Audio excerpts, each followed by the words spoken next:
তোর কি হয়েছে সত্যি কথা বল। তখন দিকে এসে থেকে ড্রেসটা চেঞ্জ করছে না, বসে আছে এখানে পাগলের মতন। মাথা কি সত্যি কি তারটা ঢিলা হয়ে গেছে নাকি? ইয়ার কি হ্যাঁ আছে আমার না তার কেটে গেছে, আমার তার ঢিলা হয়ে গেছে।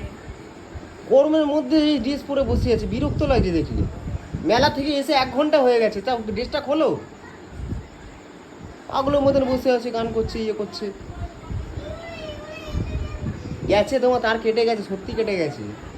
সূর্য মামা একটু ব্রাইটনেসটা কমাও। এখন রাত্রেবেলা ব্রাইটনেস কমাবে? গেছে, সত্যি গেছে, বাস্তব এগুলো। তুমি এরকম বলে বলে আমার তারটাকে আরো বেশি কাটাচ্ছে জানো। যাও না, ড্রেসটা চেঞ্জ করো না, আমি মজা করছি না তোমার, যাও যাও। তুমি এরকম করছো কেন আমার সাথে? তুই এরকম করে পাগল হতে তুমি এসে থেকে দেখছি আমার পেছনে লাগছো। আমার টাক পড়ে যাচ্ছে আবার। ওটা টাক পড়েনি, আমি চুলটা টেনে বেঁধেছি বলে তাই।